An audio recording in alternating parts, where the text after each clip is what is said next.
in Bronie's world with our absolutely gorgeous young Ben Dukes. We've just been talking about that song, the Beatles song, when I'm 64, because I'm 64 and Ben's coming up to 64. And we have a few on here who are a lot older, which we don't believe they are as old as they are. But anyway, with no further ado, we're going to turn over to Ben, who's going to tell us a little bit of yarn and do the subject of I was saying before, what I was saying, are we recording? Yes, we are. All right. So we'll answer questions here in a second, but Arnold Schwarzenegger, do you know who that is? Yes. He's an actor, the governor and all that stuff. So a weightlifter. So he has a book out that I thought was really cool. I haven't read the book, but the title is really cool. And it reminds me of what we all need to do in our lives, with our families and friends, and in our Youngevity businesses. The title of the book is Be Useful. Oh, that's a great. Is that a great title? Be useful. Make yourself useful. Do something. Help people. Make the world a better place. Make the world different. Make it better. You know, the world should always be. Our goal should be to make the world a better place because we lived in it. That's my philosophy. That's why I do what I do. That's why I do these calls, and that's why Youngevity people do what they do. What Youngevity does for all of us who really want to be useful is it gives us an opportunity to be useful at the most fundamental level there is, which is the level of good health and nutrition. You know, in Hosea, the Bible, Hosea 17:11, my people perish for lack of knowledge, and people are perishing, literally suffering, dying, because they don't have the knowledge that they need to understand how to run this amazing biological system that we call our human bodies. And that's what we do at Youngevity. We are useful, and we'll be successful to the degree that we're useful at the most basic and fundamental and important level there is, in my opinion, which is the level of good health. And you know, Ben, I love that title. That should be mine. Isn't that cool? Isn't that cool? Because that's why I do these calls. I don't get paid to do these calls. I don't pay you to do these calls. We do these. Exactly. We want to be useful. Yes. And be a valuable member of society. Yes. And you know what else? For distributors who are trying to build a business, there's a lot of people out there like me and Bronie, like you and like yourselves, who want to be useful, but don't know how. They don't have an opportunity. They don't have a platform. They don't have a way to do it. We offer that at Youngevity. So we don't just offer. That's why I invite people to come and ask questions. Yes, it's not just for products. I mean, we get great products and information and education, but also it's a way that distributors who are entrepreneurs can be useful in the world and make money at the same time. Absolutely. Thank you. All right. So let's get to the topic of the day. I actually have never heard of this disease. So it was sent to me and I got told earlier. I was actually mentioning it earlier before we came on. Okay. And I thought it was crushing. See, my dyslexic brain read it wrong. And Yvonne pointed out, I think it's Cushing's disease. I said, well, either way, I have not even heard of it. You haven't heard of Cushing's? I've never heard of it, and I haven't even had a moment to even Google it to find out what the heck it is. Okay, gotcha. Well, first of all, is it Cushing's disease or Cushing's syndrome? Disease and syndrome was what Diane asked. Okay, Cushing's syndrome, I'll explain what it is in a second, but that can happen. That's kind of a generic term. There's no real thing called Cushing's syndrome. It's just a bunch of different symptoms that are associated with excess cortisol. Cortisol is your body's stress hormone. And the most likely cause of this problem is taking steroid drugs, prednisone. You guys know what prednisone is. You have prednisone out there? Prednisone, dexamethasone, Decadron. That's the most likely cause. There's also pituitary tumors and adrenal tumors. So if you have a pituitary tumor or an adrenal tumor, that's called Cushing's disease, and that needs to be addressed via chemotherapy if you're going to address it that way. But you can also treat it just like by treating the adrenal glands. I'll tell you here in a second. Cushing's syndrome, the most likely cause is taking drugs. Is this person here by any chance? Well, it depends. I can't see Diane. Oh, yes, she is. There she is. Diane, can you unmute, please? I'll see if I can spotlight her. Sometimes she has trouble with the there you go. Yeah, no, Cushing's disease is in humans and dogs. Yes, it's in dogs too. That's right. Yes, and we've got an increase in dogs with Cushing's disease. Now, that Cushing's disease or Cushing's syndrome? No, disease. That has a tumor. Well, some of them may have, but they've come back. Oh, then with, it's not the disease. Cushing's disease is tumor related. right. Okay. So now, if you have a tumor, then you have cancer, right? And that's one thing. If you have Cushing's syndrome, Right. okay, that's just related to excess secretion of cortisol. One of the causes of excess secretion of cortisol is a tumor. If you have a tumor, think of what a tumor is. It's a bunch of cells making cortisol. So if you have a growth in the adrenal glands, you're going to have higher cortisol. That's one cause. Also, if you have a growth in the pituitary gland, which controls, pituitary glands your brain, controls the secretion of adrenal secretions, that could be another cause. I'm going to assume it's not a tumor. I'm going to assume it's not a tumor. I'm going to assume it's Cushing's syndrome. So just so you know, dogs are people. There's nothing in the doctor's magical bag of tricks or the vets that can eliminate Cushing's syndrome. Some of the signs of Cushing's syndrome are round face. They call it moon face. Have you ever seen that? Sometimes people have a hump in their back. That's another symptom. Muscle wasting, muscle problems, weight gain, obesity, a bruising, thinning skin. All of these are signs of Cushing's syndrome, and they're all related to too much stress hormone. Okay, too much cortisol. So the way you deal with Cushing's is you reduce cortisol. Now, if you go to a doctor, they're going to radiate your adrenal glands, or they'll give you a drug that shuts down your adrenal glands, nasty drugs. You don't want to go there if you don't have to, even for a dog. What you want to do is you want to work on the main reason why cortisol goes up, which is stress. Cortisol is a stress hormone. Now, there are two main causes of stress: psychological, emotional, and dogs have that too, by the way. Dogs get psychological stress issues, and all domesticated animals do. So there's psychological things you could do. But from a physiologic perspective, you want to calm the body down. Remember, we have the triangle of disease. And whenever we have the triangle of disease, we always emphasize the digestive system, point one, and the blood sugar system, point two. But we sometimes, just in the interest of simplicity, I do this.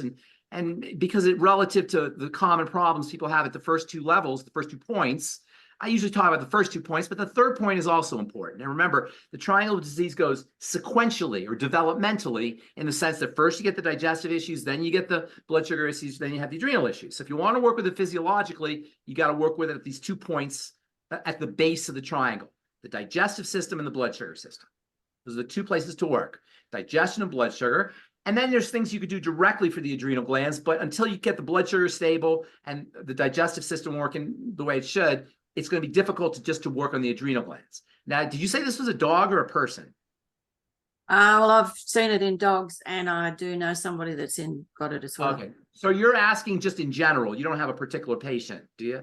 No, not at the moment. Okay. No. All right. So what you want to do is nobody just wakes up in the morning and they just have Cushing's. It doesn't happen that way. It takes a long time for it to develop at the base of the triangle. So most people with Cushing's are going to have long-standing digestive problems, long-standing blood sugar problems. That's where you work. Healthy blood sugar pack, all the digestive support, food elimination, all the ultimate microbiome, nightly essence, ultimate enzymes, all things we always talk about. You're working at the first 2 points of the triangle of disease. As far as directly on the adrenal glands, there's things you could do directly to support adrenal health. Vitamin C is extremely important for both cortisol and adrenal health. So the Beyond Tangy Tangerine, the B complex, especially vitamin B12, is also very important. You get that in the Beyond Tangy Tangerine. Also the mineral iodine. Even though most people think of iodine, they think of the thyroid. Iodine is actually important for all of the glands, including the adrenal glands. So iodine supplementation is important. I don't think we don't have any good iodine. We don't have any iodine products. We have Ocean's Gold, but you need more than that. I would get something called iodoral, which you can buy on the internet, IODORAL, iodoral, and then zinc, the ultimate zinc. And I would take 30 to 60 milligrams of the ultimate zinc every day. So work on the blood sugar, healthy blood sugar pack, lay off of foods that spike the blood sugar, you know, the usual suspects, but also bread and cereal and potatoes, all the foods that most people love to eat. And then also, if there's usually gonna be digestive health issues, work on elimination diet and digestive support. That's how you work with cortisol. You can't, or I'm sorry, with Cushing's. You can't, there's nothing a doctor can do really for Cushing's disease, except, like I say, poison or destroy the adrenal glands. And that's not a good solution, in my opinion. Okay. Okay. Yeah, that's fantastic. Thank you so much. All right. Good deal. Okay. There What's you next? go. What do we got next, my dear? What have we got next? We've got one from Grant. Now, Grant couldn't be on today. He's got another appointment. Okay. And his sister has just had her appendix removed. Oh, okay. Oh, yes, Kim is on. His sister is on. Kim, are you able to unmute? Kim's in Perth. I've been looking out for her and she's popped on without me realizing it. I'm just trying to see. I can't see. Hang on. Hello. Oh, hi. Hi, Kim. Hello. Did you want to Can ask? Do you want me to ask the question that Grant sent through? Yes, stay unmute, please. Anyway, Kim has just had her appendix removed about 2 weeks ago. He said it was a bit traumatic and she's still recovering. Can I ask about the cause of appendix and how can we prevent it, and what can we do if had it removed, plus recovery of surgery? Can you hear me? Yes, I can now. I'm trying to. Hello. Have you got? Can you put your camera on? Okay, where do I do that? There should be a little Should picture be, of should be. a video. Start video. Yes, that's it. Sorry guys, FaceTime. Okay. There Hello. you go. There you go. And I'm trying to add you to Spotlight. It wouldn't let me add you to Spotlight until you put your camera on. And now your camera's just, there you go. Lovely to meet you, Kim. Can you see me or hear me? Yes, we can. We can see you and we can hear you. Okay, great. Well, we Yeah. can see. Yeah, look, my brother. I'm sorry, you're cutting there. I'm not quite hearing this. Yeah, she's cutting. You're cutting out a little bit, Oh. Kim. Kim's in Perth, so it's a Perth issue. Okay. Anyway, There we go. I got it. I'm coming from Australia. Okay. Okay. No worries. We don't hold that I'm against coming from Perth, Australia. Okay. My friend happens to be in Perth right now. And yeah, look, I'm 63 years old and I had a very public and dramatic appendicitis at one of the famous galleries here in Australia, and got taken in an ambulance and spent 5 days in emergency. And oh my gosh. Okay, now how it unfolded was that it seemed it was my appendix. I'm sorry, I'm not hearing. Recovery. Sorry, you keep breaking up, Kim. I can't really hear. Yeah, I've had a hard time. Okay. Anyway, no, okay. So, Even. It's okay. Stay there, Kim, because we're hearing every couple of words. So you just fill me in if I miss it. So according to your dear brother Grant, who is a good friend of mine, he says you're 5'9", 125 pounds. I don't need any personal information. All right, yeah. So anyway, she's struggling to recover from the appendix. Okay, so what is the appendix? What is the appendix? Who knows? Bronie, do you know what the appendix is? What the heck does that do? What is I don't know. It's that little bit at the end of the test. It's that little I had mine removed when I was 8. Yeah. So it's a digestive, it's part of the digestive system. It's part of the large intestine, right? And if you have appendicitis, if you had your appendix burst, it didn't just burst all of a sudden. You might had to have symptoms of beforehand, but you didn't know what they were. Maybe pain or swelling or a chronic constipation or there must have been something going on. It doesn't just burst. The most likely cause is going to be a blockage from fecal matter or an infection. It's like sometimes you can have a tumor, that's rare, but usually it's an infection or an enlargement due to an obstruction of some kind. That's usually, and that doesn't just happen. That has to happen over a certain period of time. So loss of appetite, or just feeling uncomfortable with your bowel movements, or in the center of your belly, something along those lines. The reason that's important is because you have to find those things so you can stop those things. So that now you don't have an appendix anymore. The appendix is a house, or a warehouse, I should say, for bacteria. We know today about this thing called the microbiome, right? That's the bacteria in the intestine. But we didn't really know about that until 25, 30 years ago. I mean, there were people who were alternative practitioners who were forward thinking, but the mainstream didn't recognize that. Today, and they used to take appendixes out. They used to think it didn't do anything. Now we know it has to do with, it's a warehouse or a storage depot for bacteria, for good bacteria in the intestine, but it can get infected. Bacteria can proliferate. You get infection, especially if there's obstructions. So now you don't have an appendix. It becomes extremely important. Extremely important. You always have to do this, but now it's extremely important that you take care of your food and digestion. Okay? That means staying away from everything everybody has to do. Staying away from problem foods, making sure you're using all your digestive support, nutritional supplementation. If you notice that something causes constipation or bowel problems, laying off of that food, being very, very, very vigilant with your foods, because now you're compromised at the level of intestinal health, the large intestine. So you're going to be compromised a little bit there. So it becomes extremely important that you pay attention to all your food stuff. I would be eating, I know, easier said than done, but I would be eating only when necessary and stopping. I mean, it sounds silly to say because we should all be doing it, but you have to do it with extra care. Stopping when you're not hungry, only eating when you're hungry, eating as little as possible. Using nutritional supplementation will help you eat less because you'll be getting the micronutrients that you need, so you won't need as many calories. Remember, micronutrients, vitamins, minerals, aminos, and fatty acids help your body use calories. So if you're getting micronutrients through the Mighty 90, you won't need as many calories. So making sure you're on a good Mighty 90 essential nutrient program like the Healthy Start Pack, in addition to all the digestive support. It might help you to do a food diary where you write down foods and write down how they make you feel. There are certain foods that you may have eaten in the past and now you're not going to be able to eat as well because you won't have the same ability to digest. So you got to kind of pay attention by writing things down, and especially your favorite foods, because there may be certain foods that you're not able to eat and you want to pay attention to that. Use digestive symptoms as a criteria or as an indicator for what kind of foods to avoid. And then everything else is pretty much the same. As far as recovery goes from the surgery, get on the glucogel caps. In fact, get on the Healthy Bone and Joint Pack, and that will help accelerate your healing, both outside, the scar outside, but also after all surgeries, especially intestinal surgeries, you develop scar tissue and fibrosis after surgeries. And that can wreak havoc on your female organ system or on your digestive organs later on in life.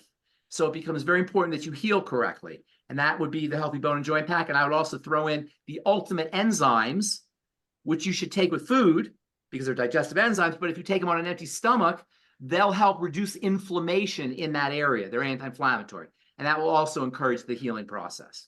So all the digestive support stuff that we always talk about on the program, and then for recovery, the Healthy Bone and Joint Pack, and then the ultimate enzymes also. That's what I would be doing. Was that helpful, Kim? Thank you.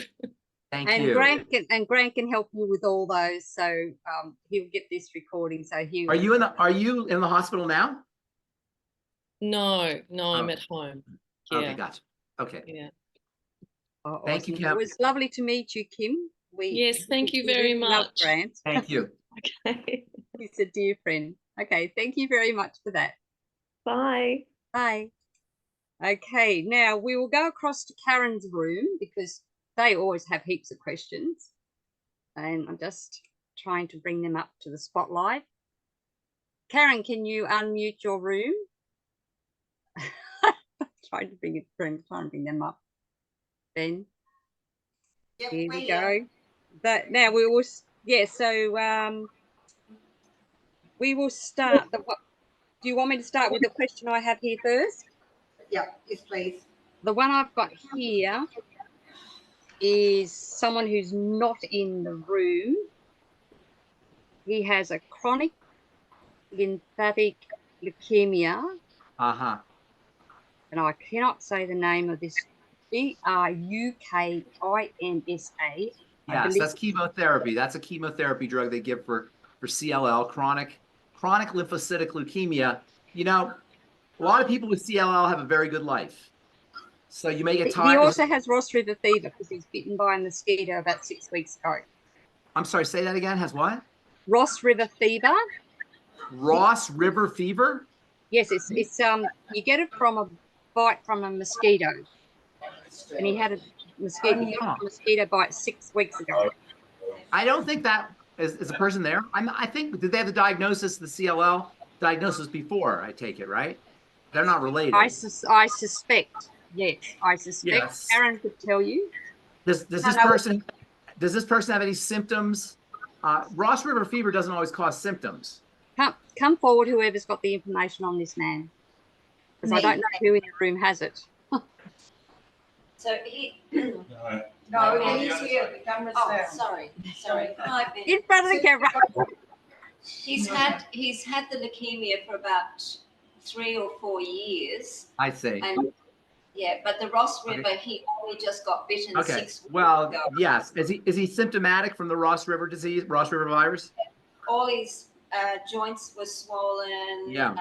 Twice the Well, size. CLL, chronic lymphocytic leukemia, can predispose you to hyper reactions because it's a white blood. Chronic CLL is when you make too many white blood cells, so your body's very hypersensitive. So if he got bitten by a mosquito, that makes sense that he would be symptomatic. So let's talk about the CLL. First of all, Brukinsa, which is the drug that they give you for CLL, that's just basically chemotherapy. It just suppresses, it suppresses the activity of the white blood cells. So, whether or not that's going to help him, I don't know. If he's had it for 4 years, I imagine that's not really helping him. People live a good life with CLL. Unless he's got some extreme fatigue or extreme weight loss or something like that, or severe night sweats, having problems sleeping, it's not the end of the world. There's worse problems that you could have than CLL. Nonetheless, you want to treat it like you would treat any cancer. All cancer should be treated this way, by being very, very, very kind and gentle to the body. That means any stressors in the body, especially with the immune system. CLL is an immune system cancer, so he's going to be very jumpy. His immune system is going to be very jumpy.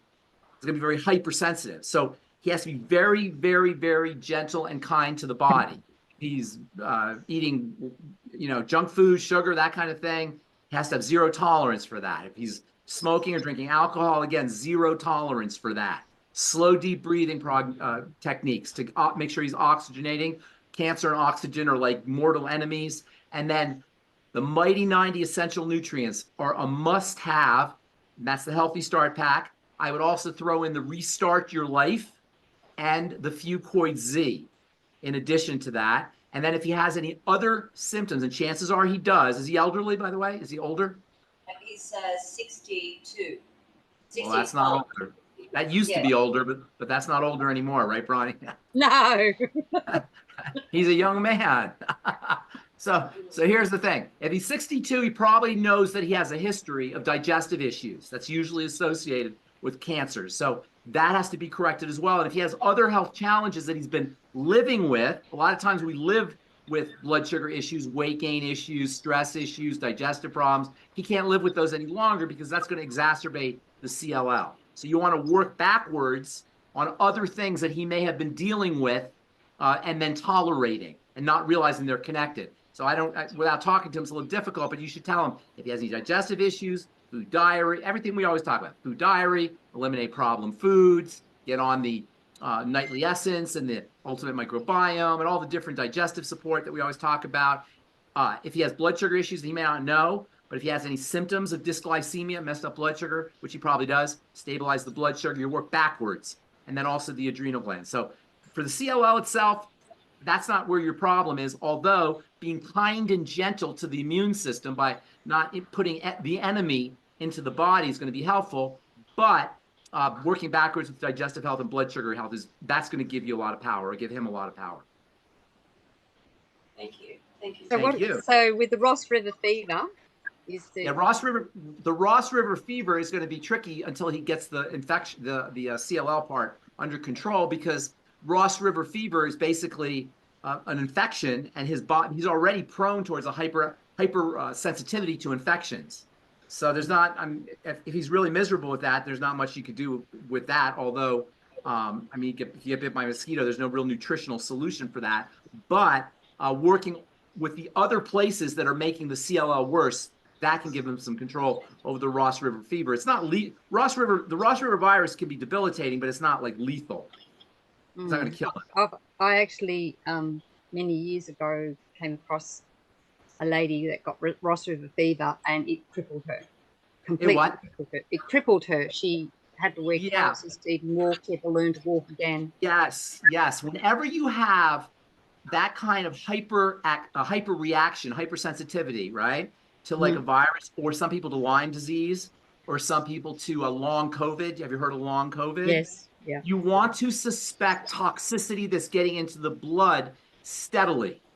Think of it like an open sewer pipe that's streaming toxicity into the water supply steadily. Except in the body, that would be the intestine, and that's where leaky gut comes in. So people who have these severe kinds of reactions to like Ross River or Lyme disease or Crohn typically are high histamine producers and are dealing with leaky gut issues. And that's really, that's why I put that as the first point on the triangle of disease. And I always tell you, there's no chronic condition that does not have that associated with it. So if you find that you're not healing from infections, whether it's Ross River or Lyme or whatever, or COVID, suspect digestive health issues. And the fact that this guy has CLL also implicates some kind of digestive health condition. That's a big one, isn't it? Yes. Double dosed, isn't he? Okay, so in Karen's room again, there's a lady called Karen. Yes, Karen. So not our Karen, but another Karen wants to know if you have lack of taste and smell and ringing in the ears and swollen glands with a stiff neck. What can be done? What can be done? Well, loss of taste is a generic kind of symptom, and it can do a lot of things can point to that. Loss of smell is related to loss of taste because we taste and smell go together. Yeah, that's why when you have a stuffy nose, it's hard to taste things. So taste and smell go together. The third thing what you said was glandular issue, swollen right? glands with a stiff neck. That's where your issues are. That's an inflammatory condition. There's something that's causing an inflammation in the glands, in the adenoids or the thyroid or the tonsils or the salivary glands, and that tells me there's some kind of food reaction that's going on. So this is a person who needs to be working with foods, working with digestive health. So is this person here? Yes. Can you come up closer to the camera? Come to the floor. Come forward. We want to see your beautiful face. Yes, ma'am. How are you? What's your name? It's Karen. Oh, Karen. That's right. Hi, Karen. So you look young. I don't have a good camera, but you look like you're young. So I'm going to assume that you're young. So what's that? How old are you? I said, I'll take that. Okay, I'll take that. You don't need to tell me how old, but you look very young. So here's the thing. This condition did not happen all of a sudden. This is a degenerative condition that occurred gradually over time, whether it was months or it could have even been years. So what else is going on? Do you have a history of digestive problems? Do you have a history of intestinal issues, of bloating, of gas, of constipation? Are you shaking your head positively? Is that affirmative? Yes, that's true. I had glandular fever about 30 years ago. Had what? Glandular fever? Glandular fever? About 30 years ago. Okay, so when you have inflammation here, this whole area is inflamed. Something is getting into your mouth that your body doesn't want. This happens to kids a lot, and that's why tonsillectomies, where they take your tonsils out, are so common. The tonsils are part of your lymph system. The lymph system is your defensive system. It's where all the white blood cells are, and it's like a sewage system.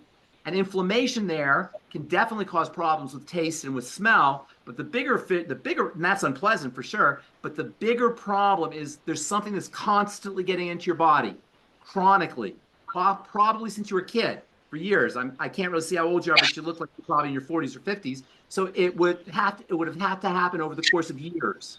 So maybe when you're a kid, and the most likely suspects are going to be dairy, eggs, legumes, and grains of all kinds, but it could be anything. So you want to work with like we just talked about twice already or 3 times already, a food diary, right? Getting rid of, and then writing down everything you eat and noticing if you flare up, if your neck flares up, swelling flares up, or if your loss of taste flares up, if you have any flare-ups of any kind, those are indicators for foods that you want to avoid. Of course, if you have constipation or diarrhea or gas or bloating associated with food, avoid those foods, and then do all the digestive support things that we talked about, food elimination, digestive support, all the digestive supplements with the Healthy Start Pack. And again, like with the CLL and like with the adrenal issue, the Cushing's issue, there's nothing a doctor can do for you except give you antibiotics, which will, make the problem worse. Likely, if it's an intestinal problem, it'll make it worse. So you're on your own, but you could do this because it's something you're doing to your body on a regular basis. You just got to stop doing it. Could it be coffee? It's unlikely to be coffee. Coffee's usually pretty simple, but coffee probably isn't helping. But it's unlikely to be cause. It's usually going to be a protein of some kind, whether it's from eggs or legumes or dairy. Usually it's a protein that you're reacting to. But at this point, if it's been going on for so long, it could be anything. Your intestine could be problematic from a lot of things. So you got to really do a food diary. Okay. Thank you, Karen. Just been told to ask about what about stress? With stress, bring it on. Stress. Stress is you mean psychological stress? No. Emotional. Emotional stress. Yeah, emotional stress. Right.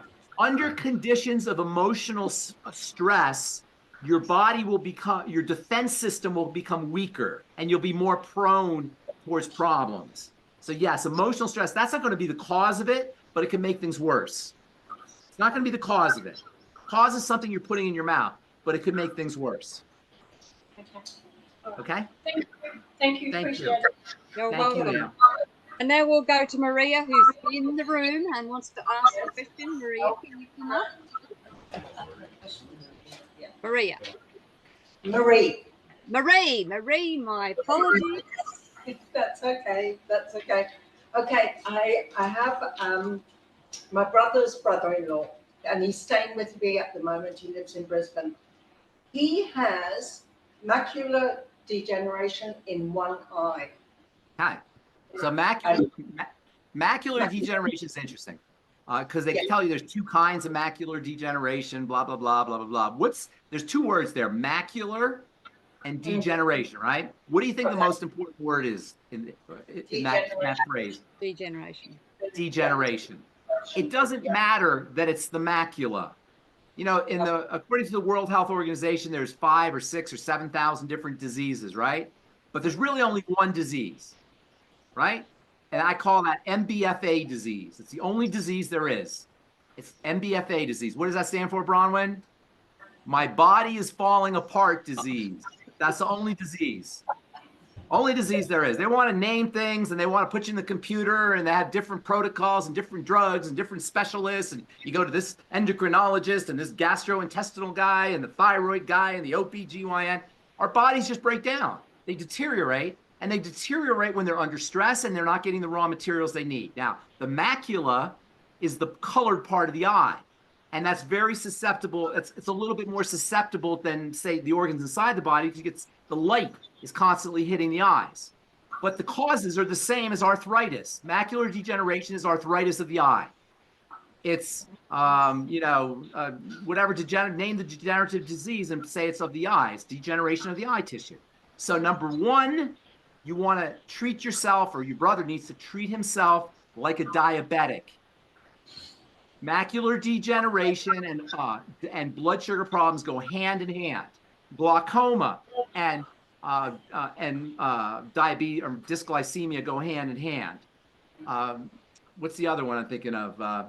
Cataracts and dysglycemia. Dysglycemia means messed up blood sugar. All eye issues should be regarded first as a blood sugar problem, then as a digestive problem. That's our triangle of disease. So work on the digestive system, all the digestive health issues, and then also the blood sugar issues. And then for the eye itself, get on the occutive, the Vision FX, and have him eating lots and lots and lots of colored vegetables, reds and blues and greens and oranges, pumpkins and carrots and squash and broccoli and anything that's colored, tomatoes and beets. All those pigments will go into his eyes. When he eats them, they'll go into his eyes, and they'll actually protect his eyes from the sun. So the combination of those can control macular degeneration. When he's doing his vegetables, his pigments, have him braise the veggies in butter, so the fats become looser and easier for the body to process. Okay. Okay? Right. So he's had this for 10 years and I've just found out. Yeah, well, there's nothing they could really do. There's no drugs for macular degeneration. The ophthalmologist is putting a cancer drug injected into his eye every 4 to 6 weeks. And he said, yeah. And the ophthalmologist described it as the blood vessels growing through the retina into the back of the eye. Yes. That's what's happening. Happening. They will. The vasculature, when the vasculature becomes inflamed, and due to nutritional deficiencies, sugar and digestive things I told you about, that can create occlusion and stop the blood from flowing to the macula. So the strategy is to use chemotherapy to calm the vasculature down, but then the chemotherapy causes problems. I mean, look, doctors, they're not equipped. Doctors don't have the tools to deal with these kinds of degenerative conditions. Degenerative conditions are caused by a combination of lack of raw material coming in through the system, plus chronic attack from sugar or attack from digestive toxicity. And there's nothing a doctor can do, although the chemotherapy will slow down vascularization and may have some benefits, but that's not a good strategy. It's just the best thing they can do. Now, I will say, I'm assuming your brother's in his 60s at least, right? He's not going to want to. What? Yeah, he's 69. 59? 69. Yeah. So he may not want to change his whole life. He might not want to change how he eats. He might not want to change all the things he needs to do. So just get him on if he doesn't want to do that, at least, Bronie, get him on the Healthy Start Pack with the Occutive and the Vision FX. But really, he should be doing everything, all the other, the blood sugar issues and the digestive issues. Yes. Okay. At the moment, he self-monitored. So 5 years ago, he could see, if he looked at a clock with his bad eye, he could see half the clock. Now, if he looks at it, he looked at my clock yesterday, he can only see 2 numbers. It's going to get worse. It's going to get worse. Most of the time, people aren't going to go blind it's unlikely that he'll go totally blind, but he'll lose a lot of his vision, and that's a shame. He doesn't need to. He doesn't need to lose his vision. He just changes a few things. Look, how long, your brother, is he your older brother or younger brother? It's not my brother, it's my brother's brother-in-law. Oh, your brother's friend. Okay, I'm sorry. So ask him, and this is for everybody who wants to do the healing business. Ask him what other health challenges he has. Now, he may not know them, but ask him what else he has so he can work with them. You can't work with the eyes directly, except for maybe give nutritive and the occupative, but you can work with the digestive system directly. And you can work with the blood sugar system directly. You can't work with the eyes directly. The eyes are like leaves on the tree. The digestive system and the blood sugar system are the dirt and the soil. Once the leaves start to deteriorate, you can't fix that. But what you can do is you can work on the soil and the roots so the new leaves come back healthier. Once the leaves are rotten, there's nothing you can do about that, or the fruit, whatever it is. You got to work on the soil, and that's where working on the digestive system and the blood sugar system come in. Right. So it's not too late. No, not too. Well, I don't know how progressed he is. But no, it's not too late to stop the progression. Absolutely not. And he's very motivated because he's terrified here of losing his driver's license. That he won't be able to drive. That's great motivation. That's great motivation. Good deal. Thank you.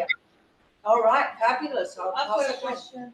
Actually, just talking about eyes, can you hear me okay? I've got a man here at the moment. He's basically legally blind and he's got one eye and he's at the moment he has very, very bad pain in the eyeball. Oh, So I'm sorry, I didn't hear that. He has pain in the he's getting eyeball. very, very bad pains in the eyeballs. He's Needs to be legally checked. blind. Oh, he's legally blind and he's Yes. getting pain in the eyeball. That needs to be checked. That could be all kinds of things. That could be a growth. That could be a tumor. That could be inflammation, some kind of inflammatory condition. I can't tell you what that is, but that's something that I would have checked for sure. Have somebody look Okay. at that, see what's causing the pain. I've got a question. yeah, Yes. Yes. Come forward. come forward. I don't know your name. So, good morning. I Hi. got a granddaughter who is 5 months old, and she's developed a cough just the last couple of days, and it's a very coarse sort of a barky cough. A what kind? Say that again. What kind of cough? Like a barking cough. Like a barky Only cough. 5 months old. 5 months. What kind of cough? A bad cough? Did you say? Woof, woof. Like a Well, barking cough. that could be anything. It could be RSV. It could be an infection. It could be some kind of bronchitis or cold, or I can't tell you what that is. Although I will tell you that mucus secretion in response to dairy can sometimes make kids cough. Now, if it happened all of a sudden, it's hard to say, but it could be an infection of some kind, which is also one of the causes of coughing. And it might be something to check. Is there fever or any other symptoms, or she's just coughing?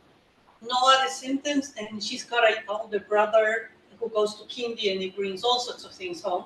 But at the moment in the Gold Coast, there's a group in also whooping cough going. So it could be any of those things. Those things are something you want to check with a doctor if it's an infection of some kind. They may need some medicine. But I will say, sometimes when kids are allergic to milk or dairy, they'll secrete mucus, and that will make them cough.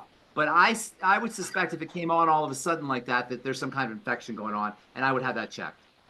she's still 100% breastfed. She hasn't been introduced to solids yet or anything. So She's just breastfed, but the mom could be producing some kind of allergen in the milk. Yeah. So it could have something to do with that. But that's unlikely if it happened all of a sudden. I would suspect more like it's an infection of some kind. an infection yet. And for children, they have to be monitored by a doctor, don't you? You Yes. can't just give them anything. Yeah, that's something you want to check. It could be a lot of things, but if it's an infection, you want to have that checked, especially if you say there's whooping cough going around. I would have that checked. Sure. Thank you. Okay, thank you. So Karen, are there any other questions in your room before we leave your room? Is it?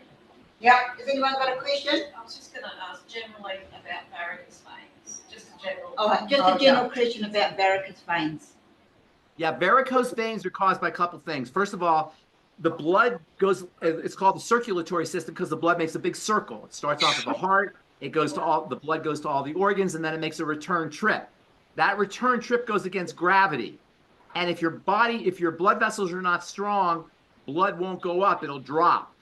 And so varicose veins needs to be considered like as a circulatory problem, a blood movement problem. It can have to do with kidney disease, it can have to do with a weak heart, but it needs to be regarded as a blood issue, as a circulatory issue. The most common cause of circulatory issues, of poor blood circulation, are number one,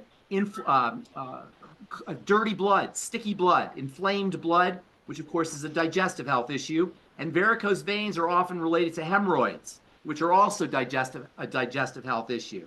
So you want to consider varicose veins to be a general blood condition and a deterioration of the connective tissue. So step number one, digestive support. All the things we talked about with everybody else today. Step number two, control blood sugar. Dysglycemia is a major cause of circulatory problems. And step number three, build and strengthen the connective tissue. The blood vessels are made of connective tissue. So I would get on the Healthy Bone and Joint Pack, throw in the supplements from the Healthy Blood Sugar Pack, and then do all of the digestive support strategies. And also, varicose veins happen to people who sit a lot, who don't move. So making sure that you're moving to improve circulation, moving the body through exercise or moving the blood through slow, deep, rhythmic breathing. So digestive support, blood sugar support, building the connective tissue, and movement, whether that's moving your body through exercise and or moving the blood through slow, deep breathing. Awesome, awesome. Okay. So, I don't know if we have any more questions in the room. Does any one of my other guests have a question today? If so, speak now or forever hold your peace. Okay. Oh, no, we're not at a wedding, are we? Listen, Ben, we still have a little bit of time, just while we've got time. Now, this is a couple of things that I wanted to check with you. Now, how do you feel about whooping cough injections? I'm sorry, the vaccine, the whooping cough vaccine? Yes. You know, I don't really know enough about vaccines to say. I mean, you're giving, it's not the end of the world to be vaccinated with a whooping cough, but it's also, you know, you can also use antibiotics for whooping cough too. You know, there's a lot of things you could do for whooping cough. It's pretty much going to be a parent thing. I don't know of any deathly side effects from the whooping cough vaccine, but you are doing a vaccine. As far as vaccines go, that's probably not what. It's certainly not in the same category as the most recent one. Yeah. I know a lot. There's the number of people that I know are pregnant at the moment is more than I can count on my hands and fingers, and some of them are challenged with vaccines, but they've been told they can't have their baby if in the hospital if they don't have the whooping cough. Can I say something? Yeah. Okay. In 1945, they cured whooping cough by giving people milk of magnesia that's mostly a constipation. Once the baby's constipated, where can the mucus go that they're drinking all the milk? It just goes into the lungs and then they cough. As soon as they gave them milk of magnesia, no more whooping cough. You know, I wouldn't be surprised about that. I mean, what is milk of magnesia is a laxative. So so it improves bowel functioning. And I've always said that infections, you know, the microbiome lives in the large intestine, mostly in the large intestine. So it makes sense that infections and predisposition to infections would be related to bowel problems. So that makes sense to me. I wouldn't be surprised. As far as vaccines go, you know, it's one of the main vaccines, the DPT vaccine. So it's just a common vaccine and everybody gets it. I had it. There's probably worse things that you can have, but like your point is well taken. There's other things that you can do and should do, including focusing on digestive health. Always, always, always. I know sometimes I feel like I'm repeating myself over and over again, but really that's the basis of everything is the intestine and the digestive system in general, but especially the intestine. Well, I know here in Australia, if you've had if your tetanus shots are all up to date, the whooping cough is actually in that as well. You've combined the two of late. So. But anyway, Carmen had her hand up for a question. So Carmen, did you want to unmute? I fractured my wrist on. Can you hear me okay? Yes. Okay. I fractured my wrist January 7th, and I have to wear this brace now. They had it in a cast for a month till February 7th. And I have to do exercises. And the skin is like dry. I'm taking like of those Pro Hoba Omegas. I'm taking 16 a day. Take Ultimate EFAs. Okay. Ultimate EFAs. Yeah, they're more effective than the Pro, in my opinion, than the Pro Hoba. Yeah. Ultimate EFAs. Take 12 of them a day. And if you have any digestive issues, take them with. Well, make sure you take them with food anyway. Take them with food. Yeah. Okay, cool. Okay. Thank you. Thanks, just the Ultimate EFA pluses or just the Ultimate EFA? Either way. I like the plus, but either way. I like the plus too. All right. Thank you. You're welcome, Carmen. Okay. Well, it looks like we don't have any other questions in the room. Well, we'll have them next week or in 2 weeks. Oh, actually, I'll be back in 2 weeks. Let me see. What's 2 weeks? I'm going to be in the UK here. Let me look at the calendar. That's the beginning of 28 to 26. No, the 4th. 2 weeks. 2 weeks time will be the 4th. 4th of. I will be out of town on the 4th. I will not be able to do it on the 4th. We'll have to do it the next week. All right. Well, I'll find someone to fill in for you then. All right. Thank you so much, everybody. God bless you. Great to see everybody. Thank you very much for having us. And I can't wait to see you again. All right. Bye, everybody. Thank you very much. Okay. Well, as I say here in Bronie's Water, I ask you all really nicely to stay safe, stay informed, be empowered, but do not live in fear, my friends. And when you are taking care of your health, then you too will be powerful, beautiful, brilliant, and most definitely very brave. God bless you all.